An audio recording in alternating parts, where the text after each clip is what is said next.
Welcome back. एक बार फिर से आपको खुशामदीद। छोटी ईद की बड़ी खुशियाँ और सबसे मीठी ईद आपको बहुत बहुत मुबारक हो। वेलकम बैक जी। और जैसे मैंने आपसे कहा था कि ईदी देने का सिलसिला जो है वो हम आप सेट से कंटिन्यू रखेंगे। बड़े प्यारे प्यारे मेहमानों से आपकी मुलाकात कराएंगे। ऐसे गेस्ट यहाँ पर मौजूद होंगे जो मेरे ही नहीं बल्कि आपके भी फेवरेट हैं। कुछ पूछेंगे उनसे कि ईद उनकी कैसी गुजर रही है, नॉर्मली ईद कैसे गुजारते हैं। और ख़ास तौर पर एक तो बड़ा इंपॉर्टेंट सवाल हो जाता है कि 2 साल के बाद कोविड फ्री ईद, जहां हम गले भी मिल सकते हैं, रिश्तेदारों को अपने घर बुला भी सकते हैं और जा भी सकते हैं, तो इस ईद का मज़ा जो है वो मैं कहती हूँ दुबाला हो गया। तो सबसे पहले हम अपने एक ऐसे गेस्ट की तरफ जाएंगे जो इस वक्त हमारे साथ स्टूडियो में मौजूद हैं। इंतहाई हम्बल इंसान हैं। स्टार तो वो बहुत बड़े हैं, लेजेंड तो वो हैं ही। मैं कहती हूँ अपने आप में खुद ही एक यूनिवर्सिटी है, क्योंकि उनसे उनके एक्सप्रेशन से लेकर डायलॉग डिलीवरी से लेकर उनकी एक्टिंग तक क्या क्या चीज़ें नहीं सीखी हैं। आजकल के एक्टर एक्ट्रेसेस नहीं कह सकते कि हमने उनसे कुछ नहीं सीखा। एक बहुत बड़ा नाम, लेकिन उतने ही हम्बल, उतने ही जेनरस और हमेशा बहुत प्यार से मिलते हैं। हमारे साथ राशिद महमूद साहब मौजूद हैं, उन्हें हम खुशामदीद कहेंगे। अस्सलाम वालेकुम सर। जी वालेकुम सर, ईद अस्सलाम। आपको बहुत बहुत मुबारक हो। बेटा आपको भी, बल्कि आपके सारे यहाँ जो पूरी टीम है सिटी 42 की, उनकी और उनके तवज्जुह से तमाम उम्मत मुस्लिमा को, पाकिस्तानियों को और ख़ास तौर पर अब्रॉड जो पाकिस्तानी है उन सबको ईद मुबारक। बहुत शुक्रिया सर। इसी के साथ हम अपने अगले गेस्ट की तरफ चलेंगे। 40 साल उन्हें भी इंडस्ट्री के साथ वाबस्ता हुए गुजर गए, और सिर्फ गुजरे ही नहीं, क्या हंस के मुस्कुराते गुजरे। एक फ़न है उनके पास, एक आर्ट है कि वो बात करते हैं और फिर हंसी के फवारे भी छूट जाते हैं। क्या ज़बरदस्त वो एक्टिंग भी करते हैं, कितने अच्छे तरीके से अपने रोल्स निभाते हैं। और इतने सालों से इस इंडस्ट्री में वो ना सिर्फ अपना काम कर रहे हैं बल्कि अपने बहुत से शागिर्दों को मैं कहूँगी वो भी सिखाते चले आ रहे हैं। हमारे साथ जावेद साहब मौजूद हैं, जावेद कोडू साहब, उन्हें हम खुशामदीद कहेंगे। अस्सलाम वालेकुम सर। वालेकुम अस्सलाम। पहले तो आपको वालेकुम अस्सलाम, और फिर मैं शुक्रिया के अल्फाज बाबादान के लिए मेरे पास नहीं है। बाबादान हो गए, डार साहब हो गए, कवि साहब हो गए, मतलब जितने भी बड़े हैं, इन्होंने मुझे इतना प्यार किया। उस वक्त जब कोई किसी को देखना पसंद नहीं करता था, इन्होंने सीने से लगाया। आज अल्लाह की रहमत से, अल्लाह का करम है, अल्लाह की रहमत है कि इनकी जूतियों की बरकत से इन्हीं के बराबर बैठे हो। अरे क्या बात है, आप क्या बहुत बात अच्छे है। हो। ईद बहुत बहुत मुबारक हो जावेद साहब। जी खैर मुबारक, आपको भी मुबारक। बहुत शुक्रिया। लेकिन मैंने पहले सुना था बाबा जान कि बड़े बच्चों को ईद दिया करते थे, लेकिन अब जमाना उल्ट हो गया है। अब बच्चे बड़ों को ईद दें। रिवर्स हो गया ना सारे का सारा मेरे मुल्क में। बिल्कुल सही कह रहे हैं। अच्छा राशिद साहब, जावेद साहब ने जो अभी बात की, जिस तरह से उन्होंने अपनी अकीदत का इजहार किया, आपसे मोहब्बत का इजहार किया, ये बड़ी बात होती है कि आप अपने उस्तादों को, अपने इंस्पिरेशंस को जो इंडस्ट्री में मौजूद हैं, ये जो आपको लेकर आगे आने में अपना उन्होंने रोल प्ले किया, उनको आप ना सिर्फ एडमिट करें बल्कि उनकी तारीफ भी करें। आजकल ये बहुत कम नज़र आता है। आजकल बेटा पता क्या, एक अलमिया है जो मिनहसुल कौम हमारे राइज हो गया होगा कि एक अनड्यू तेज़ी आ गई हुई है मोमेंटम में। भाग रहे हैं, दौड़ रहे हैं, भाग रहे हैं सारे के सारे, और इस कदर अनड्यू तेज़ी से भाग रहे हैं कि उसमें ना तो वो कहीं रफ्तार का जो हुस्न है वो रहा है, ना अक़दार का भी एक हुस्न होता है, डिलीट हो गया हुआ है। टारगेट जो है ज़िंदगी का, जब आप अपने अंदर अपनी स्किल डिस्कवर कर लेते हो तो फिर आदमी की ख्वाहिश होती है कि मैं अपने टारगेट तक जल्दी पहुंच जाऊं। बिल्कुल। लेकिन उसमें भी कुछ प्रिकॉशंस होते हैं, वो रख के चलना पड़ता है। आप अगर अनड्यू मोमेंटम में किसी जगह पे इन होते हैं, दौड़ लग गया और टुल्ला लग गया और आपकी शनाख्त, तो वो लॉन्ग लाइफ नहीं होती है। बिल्कुल सर। आपको लेकिन मैं बाबा जान माजरत के साथ, आप जैसी जितनी भी किताबें हैं, आप जैसी जितनी भी किताबें हैं, वो जहाँ से मर्जी पढ़ लो, जिधर मर्जी से पढ़ लो, जिस जगह मर्जी जाके पढ़ लो, देखो वो उनमें से खुशबू ही आनी है। जावेद पता क्या है, life is a simply take one, there is no take two, कोई दूसरा शॉट नहीं है। बिल्कुल सही कह रहे हैं आप। और ये कितनी देर का शॉट है ये भी किसी ह्यूमन बीइंग को नहीं पता है, ये रब जानता है। तो आप उसमें एक नियत, एक इरादा, एक फैक्ट्स बिलीवर्स होना, जो जब आप हकीकत पसंद होते हो ना, ख्वाब देखने पे कोई पाबंदी नहीं है, ज़रूर देखो ख्वाब, लेकिन ख्वाब की ताबीर जो है ना वो अब आपको खुद करनी है, मुझे वो अब नहीं होते। और सर वो जो स्ट्रगल पीरियड है ना वो बड़ा मैटर करता है, वही होता है किसी भी आर्टिस्ट के लिए, किसी भी स्टार के लिए, वही असल में टाइम, वही असल आपका स्टोरी वही नसन। हमारा तो खैर सारी ज़िंदगी रहा यही है। मैं इस वक्त 70+ हो गया हूँ और इसमें मैं 10 बरस का, अभी मेरी उम्र नहीं, कुछ महीने कम थे जब मैं रेडियो पाकिस्तान लाहौर पे आ गया हुआ था। और ये जॉब है जिसका इफ्तिताह अयूब खान साहब ने किया, मैं इसकी बात नहीं कर रहा। इससे पहले वाला, इससे पहले गवर्नर हाउस की बैक पे एक छोटा सा हुआ करता था, तो मेरा फिर सारी ज़िंदगी यही चला, घोंसले से गिरा ही यहीं था। और फिर अल्लाह ने देखे ना, फिर यही तो बात है कि जावेद साहब आपको किताब कह रहे हैं, मैं आपको यूनिवर्सिटी कह रही हूँ, एक पूरा अपने अंदर एक बाब। जावेद साहब जो है ना, इन्होंने, रब ने इनको स्किल दे रखी थी और ये अपने अंदर डिस्कवर भी कर चुके थे कि मेरे रब ने ये मुझे अता रखी हुई। हम तो वो लोग हैं जिन्होंने ज़हनी माजूरों के साथ 74 बरस गुजार दिए, अरबाब इख्तियार जो हमारे रहे। तो ये रब की जिस को भी उसने कहीं कहीं थोड़ा सा उसकी उस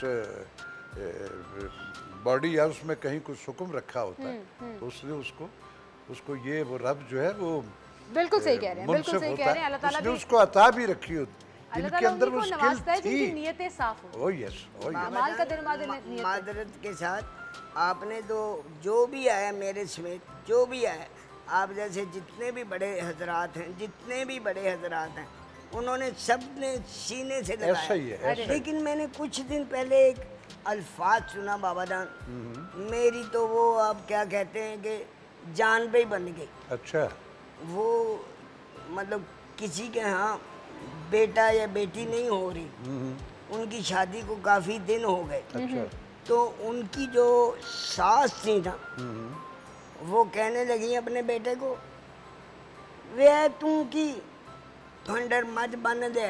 ओह माय गॉड। उसको ये नहीं पता कि मैं ये अल्फाज इसको नहीं कह रही, मैं अल्लाह की रहमत को कह रही हूँ। बिल्कुल सही कह रहे हैं। हम बहैसियत मुआशरा बहुत से ऐसे मसाइल का शिकार हैं जहां हम ये चीज़ें सोचते नहीं है, लेकिन ईद के रोज़ मुझे लग रहा है कुछ सीरियस कॉन्वर्सेशन थोड़ा इजी हो जाए। आज हम प्लेयर वाली बातें करते हैं, थोड़ा हंसी मजाक करते हैं। कैथारसिस तो होता रहता है, आज जरा थोड़ी, लेकिन अच्छा है को हो भी गई तो हर्ज नहीं। मेरे ख्याल से ईद पे यही होता है ना, घरों में भी जब मेहमान आते हैं, आप ईद मिलने के बाद, ईदियाँ लेने और देने के बाद फिर गपशप का सिलसिला शुरू होता है। सबसे पहली बात बेटी ये है कि हमने ये पिछली जो 2 ईदें हमारी गई वो तो कोविड खा गया। एक ईद तो बिल्कुल ऐसे हो गया मतलब जैसे है ही नहीं, ना कहीं जा सकते थे, ना को पास आ सकते, दूर से मिल लो, वर्चुअली आप मुलाकातें कर रहे हैं। और वो ये जो टेक्नोलॉजी हमारी टिक है, इसी पे राब्ते थे। उसने अपने घर से ईद मुबारक कह दिया हमने, वो उधर बैठ के कुछ खा रहा, हम यहाँ बैठ के।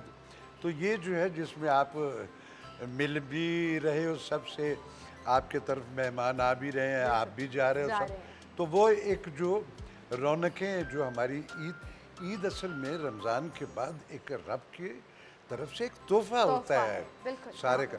तो जब तोहफा आता है तो वो तो एक प्लेयर का जेस्चर है ना। बिल्कुल बाबा जान, जब मैं बिल्कुल ही जूनियर था, बिल्कुल ही जूनियर, वो मेरे समेत जितने भी अमला होता था ना, किसी मतलब अल हमरा का या किसी और थिएटर का, तो ये बड़े जितने भी थे सब अपनी अपनी ईदी हमें दिया करते थे। कोई 5 दे रहा, कोई 10 दे रहा। ये आज ईदी लेकर जाएंगे जावेद साहब जो है ना, वो ये मेरी जान भी हाजिर है। लेकिन अरे क्या बात है। वैसे जावेद करें, वो 5 रुपए मतलब कवि साहब कुछ दे रहे हैं, बाबा जान कुछ दे रहे हैं, सब दे रहे हैं, वो 5 रुपए आज तक नहीं भूले। वो ट्रेडिशंस रही नहीं है, अब वो ट्रेडिशंस अच्छी अकदार जो है ना वो दिन ब दिन हमारे सेटअप से डिलीट हो रही है। बिल्कुल सही। और ये एक ताल्लुक बन जाता है, सिर्फ फैमिली में ही नहीं होता। अभी शो शुरू होने से पहले मेरे शो की ही इसी ट्रांसमिशन की प्रोड्यूसर भी हैं और मेरे बनाम सरकार शो की प्रोड्यूसर भी हैं, वो मेरे से लड़ रही थी कि आपको मैंने आज ईदी दिए बगैर नहीं जाने देना। तो हम उम्रों का हिसाब लगाना शुरू हो गए, मैं तुमसे बड़ी हूँ या छोटी हूँ। तो वो हंस रही थी कि जो भी बड़ा छोटा है मैंने आपसे ईदी लेनी है। तो मेरे ख्याल से ये खूबसूरत चीज़ होती है। वैसे ईदियाँ देने में आप जेनरस हैं, फैमिली में, घर में इधर उधर लोग आप ईदियाँ बांटते हैं? अल्हम्दुलिल्लाह, लेकिन मेरी अब भी ये विश होती है कि मेरा बड़ा ही मुझे कोई ईदी दे, चाहे 2 रुपए। ये बचपना जो है ना जाना नहीं चाहिए। तो चले मैं भी सवेरा को कहती हूँ मैं तुम्हें ईदी दूंगी, लेकिन तुम भी मुझे ईदी दो ताकि मैं भी खुश हो जाऊँ, चाहे छोटी सी थोड़ी सी ईदी दो। बहरहाल जी, गुफ्तगू का सिलसिला हम आगे बढ़ाएंगे और भी कुछ बातें होंगी प्यारी प्यारी। एक छोटी सी ब्रेक लेनी है, दोबारा हाजिर।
अरिश्मा द मोस्ट टैलेंटेड गर्ल, मैं बहुत इंस्पिरेशन लेती हूँ इनसे और इतनी मज़े की ये तरीके से बजाती है ना। नॉर्मली हम कहते हैं कि बड़ी मेल डोमिनेटिंग। अस्सलाम वालेकुम, ईद मुबारक आपको बहुत बहुत। और अरिश्मा, जब आपने इस तरह से परफॉर्म किया है, मैं आपको टीवी पर भी देखूँ, सामने भी जब आप परफॉर्म कर रही थी, मुझे बड़ा मज़ा आता है, मतलब एक अलग सी फील होती है। क्या हाल है आपके? मैं ठीक हूँ, आप कैसी हैं? बिल्कुल ठीक ठाक। ईद कैसी गुजर रही थी? हमने आपको दावत दे दी, यहाँ बुला लिया। ईद जी आप सबसे मिल लिया, अपने व्यूवर्स से मिल लिया, ईद अब अच्छी हो गई है। ईद अब पहले थोड़ी बोरिंग थी, अब अपने व्यूवर्स से मिल लिया, अच्छी हो गई। अच्छा जी, माजरत देना। जी सर, रोजे नांगे ने तो कुड़ी ढोल लेके होना ही है। सर राशिद साहब कह रहे थे ना ईद तोहफा होता है, ऐसी क्या मना लिए फिर ढोल बजा। अच्छा कोविड के बाद करिश्मा ये पहली ईद है जो अब सचमुच मनाई जा रही है। हाँ, शुक्र है। वरना तो 2 साल तो बिल्कुल बगैर ईद का चक्कर ही नहीं था। माशाल्लाह बच्ची का लिबास तो देखो ना, लगता होने नेट प्रैक्टिस से भी जाना है।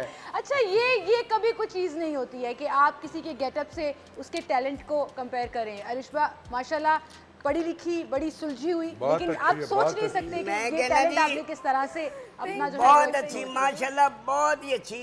अलहदा शौक है माशाल्लाह, अलहदा वो समझदी सारा। तो सर देखो इन्हें थोड़े टाइम ना भी तो बना लिया ना। अच्छा राशिद साहब, आपकी तरफ मैं आऊँगी। जैसे अभी हम अरिश्मा की परफॉर्मेंस भी देख रहे थे और उनका टैलेंट भी डिस्कस हो रहा है, कितना ज़रूरी है अपनी फीमेल्स को, ख़ातीन को, चाहे वो जिस भी फील्ड से हैं, ना सिर्फ उनको अप्रिशिएट करना, उनको मौके जब मिल रहे हों तो उन पर खुश होना और अपॉर्चुनिटीज़ प्रोवाइड भी करना। देखो बेटा, जो मेल हो या फीमेल हो, जिसके अंदर उसकी वो स्किल खुद उसकी ज़ात में डिस्कवर हो जाती है ना, तो फिर वो बॉदर नहीं करता। ये ढोल ही नहीं सिर्फ बजा रही, बीट्स इसके वजूद में मौजूद है। इसको तबला दे दो वो भी बजा लेगी, इसको हारमोनियम दे दो ये वो भी बजा लेगी, इसको सारे कॉन्गो वांगो मैंने देखा हुआ, इसको सारी इसकी वर्सटैलिटी। डिस्कवरी की ज़रूरत होती है। और फिर हमारे यहाँ ये जो अनड्यू रिस्ट्रिक्शंस हमारे घरों में, ये जो बच्चों की जो स्किल हो पॉजिटिव वे में है तो उसको अप्रिशिएट करो, उनको मुआफ़क़त अता करो। हम अनड्यू जो है ना वो रिस्ट्रिक्शनें बना खुद जो रोक रहा है उससे अपनी ज़ात पे वो इम्प्लीमेंट्स रखी नहीं हुई और बच्चों की ज़िंदगी आराम कर रहे। बिल्कुल सही। तो जिसमें स्किल है, ये जो दुनिया है आज का जो मोमेंटम है उसमें आपकी स्किल में, अब ये ढोल इसका ये बजाना जो है ये एक ऑड जेस्चर है ना, तो ऑड जेस्चर जो एक राइज मोमेंटम में जिसमें लोग सारे पता नहीं क्या क्या उसमें एक नया जेस्चर जो आके देगा उसी को देखा और मैं कहती जाएगा हूँ बड़ी हिम्मत की बात है, एक ऐसी फील्ड जो सिर्फ मेल के लिए थी, एक तो मेल डोमिनेटिंग होती है ना जो सिर्फ मेल के लिए थी, उसमें आपको और आपको देख के आपके बाद बहुत से लोग मेरी फैमिली को बहुत ज़्यादा क्रेडिट जाता है बिकॉज मेरी पेरेंट्स शुरू से बहुत ज़्यादा स्पोर्टिव रहे हैं। I use to play tennis, I use to do swimming, I use to do painting. मेरी मदर टेक्सटाइल डिज़ाइनर है, तो वो जब केमिकल्स मिक्स कर रही होती थी या स्क्रीन प्रिंटिंग या ब्लॉक प्रिंटिंग, जो भी चीज़ मैं अडॉप्ट करती थी ना वो कहती थी ओके करो, सीखो, आना चाहिए, पता होना चाहिए, just for your self groom हो, पता होना चाहिए कि ये चीज़ क्या है। अच्छा, लेकिन जब आपने कहा कि मैंने ये वाली फील्ड और उन्होंने कहा ओके, मैंने से कि मुझे ढोल सीखना है, उन्होंने कहा है ढोल सीखना है, मैंने कहा जी इट वाज अनयूजुअल। हाँ, क्योंकि उनके लिए वो अनएक्सपेक्टेड सा था और उनको पता था मैं कभी भी कोई भी बॉम्ब फोड़ देती हूँ। हाँ। तो उन्होंने कहा ठीक है सीख लो, लेकिन मैंने सीखा सिर्फ अपने शौक के लिए था। वो शौक में मैंने उसको प्रोफेशनल प्ले करना शुरू कर दिया और पूरी फैमिली का बहुत ज़्यादा सपोर्ट है, पूरी मतलब बहनों का, नाना अबू का, हर एक का। यकीन करो आफरीन है, ਅਸੀਂ ਤੇ ਦੂਰੋਂ ਸੁਣਦੇ ਹੁੰਦੇ ਸਾਂ ਕਿ ਭਾਈ ਗੱਲ 'ਚ ਢੋਲ ਪਿਆ ਵਜਾਣਾ ਹੀ ਪੈਂਦਾ ਹੈ। ਉਹ ਬੱਚੀ ਨੇ ਵਜਾ ਕੇ ਦੱਸ ਛੱਡਿਆ।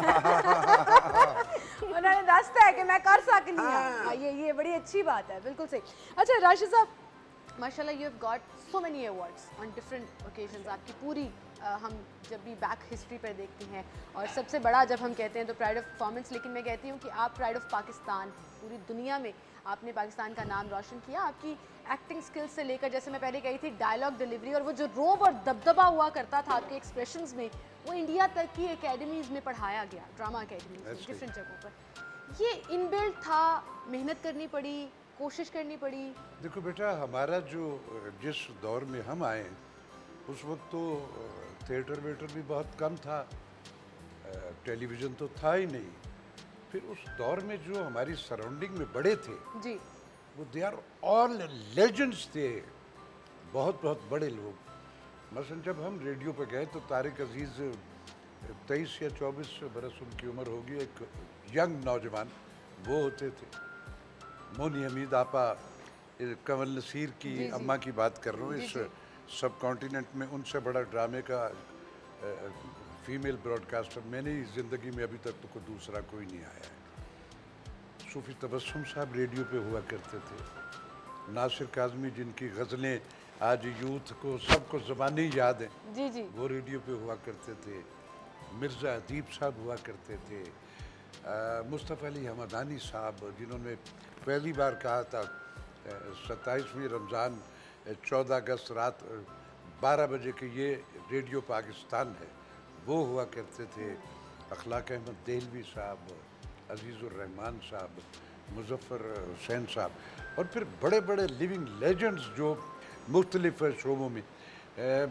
मेरा वो जो रेडियो का टेनोर है, मुझे सबसे ज़्यादा आज भी, मैंने बेशुमार फिल्म्स में काम किया, मेरे अल्लाह ने बड़ी डिग्निटी वक़ार मुझे वहाँ भी अता किया, टेलीविज़न पे किया, सारे का सारा। लेकिन आप यकीन करो कि मुझे आज भी जो मज़ा आता है ना रेडियो के माइक पे, वहाँ अकेला मैं होता, एक माइक होता और करोड़ों की दुनिया आपको सुन रही होती है। रेडियो ने जो सबसे बड़ा मुझे फ़ायदा दिया है, ये जो सराउंडिंग थी उसने मुझे लफ्ज़ों की हुर्मत से आशना किया, मुझे लफ्ज़ों का हुनर वहाँ से सीखा, और वो फिर सारी ज़िंदगी। मैं तो पक्का पंजाबी हूँ, पैदा इधर पंजाब में हुआ सारी ज़िंदगी, लेकिन मैंने सारी दुनिया भी इसी शोबे में फिरी। लेकिन जो हमारी ग्रूमिंग उस दौर में हो गई हुई है, वो फिर एक और बड़ा वाज़ेह फ़र्क है। आज का बच्चा जो है वो सुनता नहीं है अपने बड़ों को, उसमें तेज़ी मोस्टली अनड्यू ज़्यादा तेज़ी होती।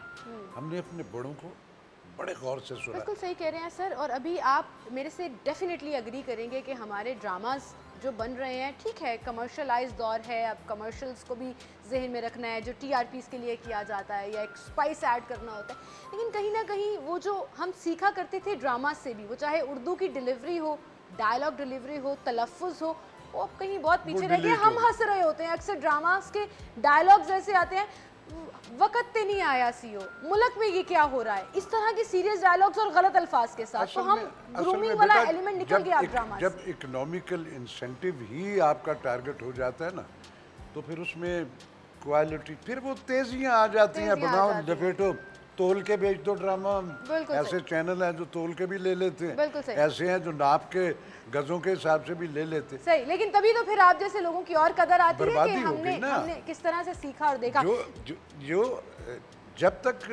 आप ड्रामा इस सब कॉन्टिनेंट में इजाद पाकिस्तान टेलीविजन ने किया था, जी। हमारे पड़ोसी मुल्क में ना तो कोई पैरेलल थिएटर का कॉन्सेप्ट था और ना कोई आर्ट मूवीज का। उन्होंने हमसे सीखा और हमने उस हम पैसे पीछे की रह दौड़ गए में और वो आगे निकल सारा गए। कुछ गवा बिल्कुल सही, बिल्कुल सही। जावेद साहब आपकी तरफ आऊंगी, कितना टफ है लोगों को हंसाना, मुस्कुराहटें बखेरना, और आपने अपने डिफरेंट कैरेक्टर से जो बड़ा ज़बरदस्त ये रोल्स डिफरेंट निभाए हैं पिछले 30-40 सालों में। ये सिर्फ अल्लाह का करम है, बड़ों की दुआएं हैं, माँ बाप की दुआएं हैं और छोटे बड़ों बच्चों की सब की दुआएं हैं, वरना एक अल्फाज नहीं मुंह से निकलता। वैसे ये स्क्रिप्टेड होता है या आप खुद करते हैं? स्क्रिप्टेड होता है, कभी था। अब नहीं होता, अब ज़बानी होता है, सामान में शो होता है। अब बस जब जो हो रहा है बस लगी जाओ और करे जाओ। सही है। अच्छा अरिश्मा, फैमिली ने अब आपके ऑब्वियसली सपोर्ट तो किया ही, लेकिन जैसे जैसे आप फिर फेमस होना शुरू हो गए, टीवीज़ में आना शुरू हो गए, लोगों को आपका पता लगना शुरू हो गया, तो फिर फैमिली का रिएक्शन कैसा था? और अब डिमांड होती है कि कहीं भी अरिश्मा जा रही हैं तो बस ये ढोल लाजमी साथ होना चाहिए। बिल्कुल जी। समटाइम्स क्या होता है, जैसे मैं अगर बिज़ी हूँ और मैं ट्रांसमिशंस नहीं कर रही हूँ या मॉर्निंग शोज़ पे नहीं दिखाई दे रही हूँ, तो मेरी कज़न्स, मेरी पुप्पो वगैरह बच्चे, तबीयत ठीक है, आजकल टीवी पे नहीं नज़र आ रही हो तो फैमिली वाले भी पूछते हैं आजकल नज़र नहीं आ रही हो। तो अल्हम्दुलिल्लाह ऑन एंड ऑफ मैं नज़र आती रहती हूँ, तो अल्लाह का शुक्र है, बहुत ज़्यादा सपोर्ट है। और फैमिली के लिए तो वो फिर कहते हैं वो घर की मुर्गी वाला सीन है। अच्छा, ये मैं वैसे मान नहीं सकती थी कि आप ये घर की मुर्गी दाल बराबर नहीं हो सकता। वैसे मैंने इनका एक मैच देखा, उसमें इन्होंने ऐसा सुरीला ढोल बजाया कि जो टीम ने सुना वो सारी जीत गई।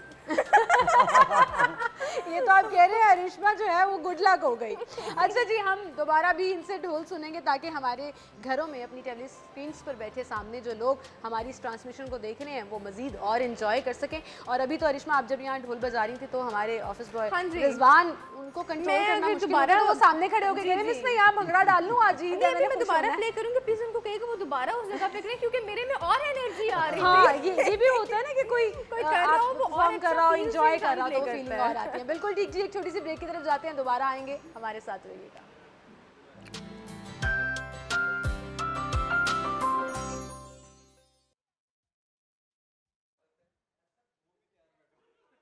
आने दो।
ब्रेक में कहा कि अरिश्मा जो है वो क्यों बैठी हुई है, हम मेरा सुनते पुत्र हैं। हेलो जावेद साहब, बड़ा होकर ठीक हो जाएगा।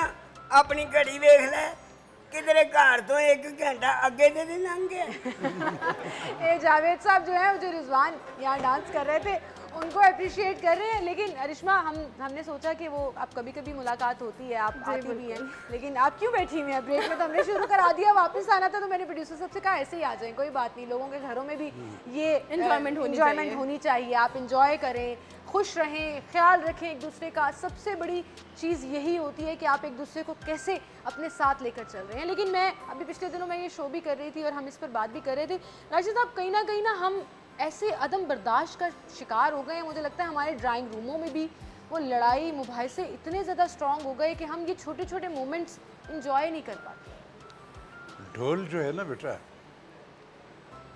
ये वाहिद एक इंस्ट्रूमेंट ऐसा है कि बेशुमार जो अपने जज्बात दबाए बैठे होते हैं ना, उनके अंदर भी एक वो बीट्स मुझे भी हो रहा था, मैं ऐसे कर रही थी बीच में, बर्दाश्त करके वो बैठे होते हैं। वरना उनका दिल भी होता है कि मैं इस बच्चे को बड़ी दाद दूंगा, ये खटक डांस वालों से ज़रा राब्ता करो, तुम बाकायदा उसमें सरवाइव कर सकते हो। तो देखा, ये here comes the teacher I was talking about कि जहाँ टैलेंट देखते हैं। ढोल जो है ना, मुझे याद आया एक मैंने सीरियल किया था अशफाक साहब का लिखा हुआ शालाकोट, शौकत जैनुल आबिदीन उसके प्रोड्यूसर थे, उसमें फैसल कुरैशी मेरा बेटा बना हुआ था, मैं उसमें बना था शहनाई बजाने वाला जो होता। और उस कहानी का कॉन्फ्लिक्ट ये था कि वो कहता बाबा ये जो शहनाई बहना है तो सुनता ही कोई नहीं, आप ये लेके चले वो ये वो। तो मुझे याद है उसके ढोल के हवाले से उन्होंने उसका मैटर, आज भी जो कहीं अच्छी मुझे लाइनें, वरना तो मुझे हज़ारों, मुझे कौन सी, उसमें उन्होंने कहा कि देख बेटा, ये जो ढोल है ना, ये पेट के साथ लगा होता है और इसके सारे मसाइल जो है ना वो पेट से रिलेटेड है, इससे पैसे मिलते हैं और ज़्यादा मिलते हैं। शहनाई जो है उसकी वो जो सारा मसला वो रूह से रिलेटेड है, वो अंदर से निकलती है और रूह तक उतरती है। तो ढोल जो है इसके अंदर वो एक क्रिज्मा तो अल्लाह ने रखा हुआ है, इसकी बीट्स होती, किसी कम्युनिटी से किसी का ताल्लुक हो, अंग्रेज हो, फ्रेंच हो, जापानी हो, ढोल बजेगा तो उसके अंदर एक वो एक थ्रिल आ जाता है, एक्सप्रेशन आ जाता है। बिल्कुल सही कह रहे हैं। और आपने मैं जर्मनी दी गुआचा मां, यकीन करो ਉਹਨਾਂ ਦਾ ਉਹਨਾਂ ਦੀ ਅੰਗੂਰਾਂ ਦੀ ਕਟਾਈ ਹੈਗੀ ਸੀ ਤੇ ਉਹਨਾਂ ਦਾ 8 ਦਿਨ ਦਾ ਮਤਲਬ ਫੈਸਟੀਵਲ ਦਾ ਛੁੱਟੀਆਂ ਸਨ। ਉਹ ਮੈਂ ਥੱਲੇ ਉਤਰਿਆ, वो मेला ही है ना जी, हर पासे ढोल ही ढोल, मैं गवाच गया। हमारी खुशियाँ, सेलिब्रेशंस, कोई भी चीज़ सेलिब्रेट करनी हो, बेटा, ढोल बुला लीजिए, ढोल के ऊपर एंजॉय करेंगे। हमारी सराउंडिंग में बेशुमार कुछ तो गम होते हैं जो आपकी ज़िंदगी से होते हैं, और मैं समझता हूँ ये गम और खुशी यही ज़िंदगी है, यही उसका सिंगार है।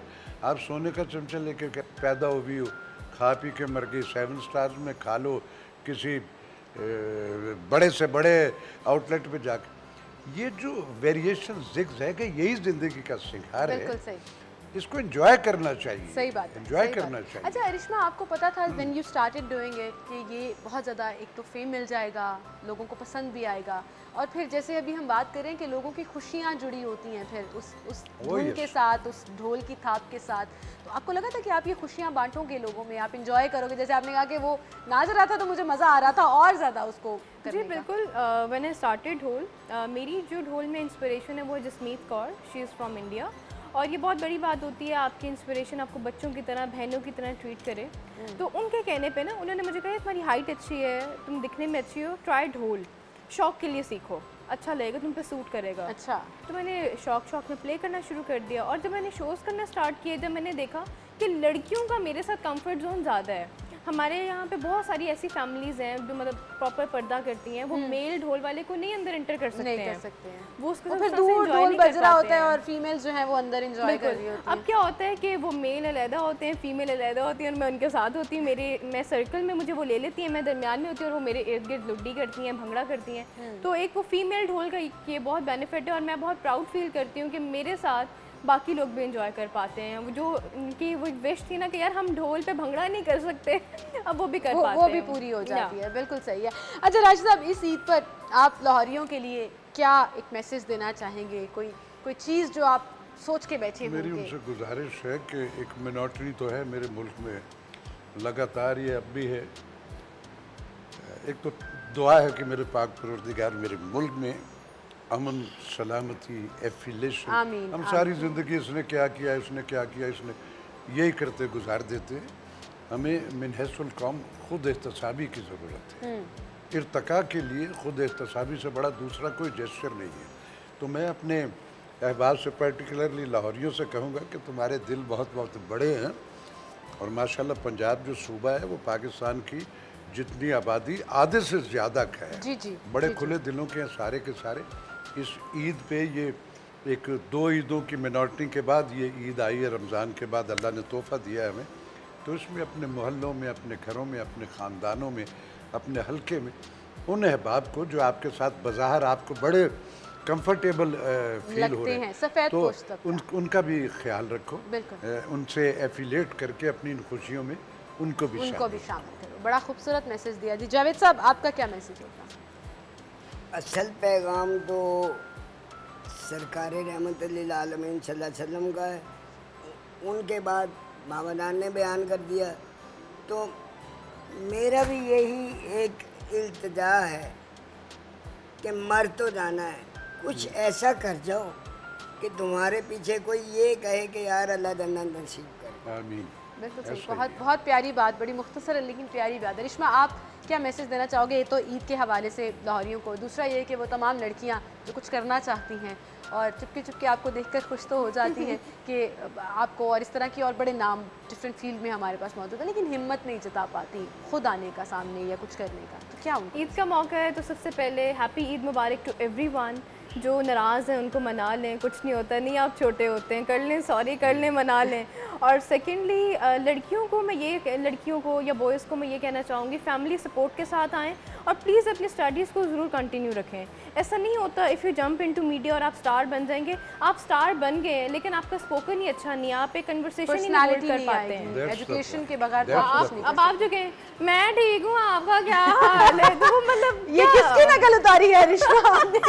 बता दो कौन आया था? बहुत सारी हैं, लेकिन आपके ज़हन में कौन? जब तक वो चुप होती हैं तब तक तो मतलब देखें वो एक ब्रांड पहन के वो बिल्कुल खुद भी एक ब्रांड लग रही होती हैं, लेकिन जैसे ही आप पूछती हैं जी क्या हाल है आपका, वो कहेंगे मैं ठीक हूँ, थैंक यू, आपने मुझे ट्रांसमिशन पे बुला लिया, व्हाट इज दिस?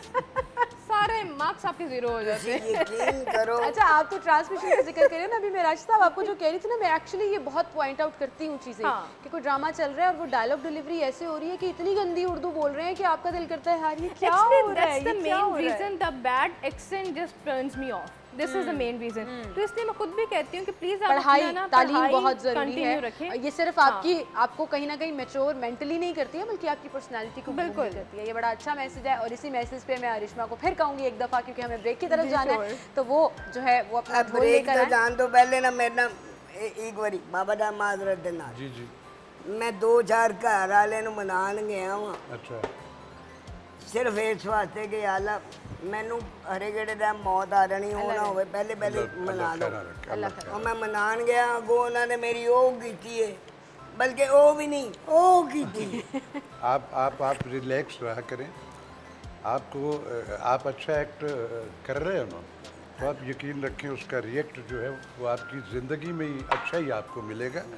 तो कोई कहीं कुछ कहता है तो आप अपना दिल बड़ा रखे, ठीक हो जाए, दिल बड़ा होना चाहिए जी। और मैं तो कहती हूँ इस ईद पर 2 दिन के लिए ही सही, लेकिन अपने ड्राइंग रूम्स की, अपने डाइनिंग रूम्स की बैठक में सियासत को थोड़ा साइड पे रख दें। यकीन जानिए आपकी ईद इतनी खूबसूरत गुजर जाएगी कि ना बहस मुबाहिसे होंगे कि तुम किस पार्टी के हो और मैं किस पार्टी का हूँ और तुम्हारे लीडर ने ये कर दिया। भाई उन लीडर्स ने घर आके आपको ईद मुबारक नहीं कहा, जिन्होंने कहा है उनका एहतराम कीजिए और जिनको आप कहने गए हैं उनका भी ख्याल कीजिए। ये बड़ी खूबसूरत बात है। तो थोड़ा सा सोचिए कि सियासत को साइड पे रख देते हैं और एंजॉय करते हैं अरिश्मा के ढोल पर। वो नौजवान निकल गया।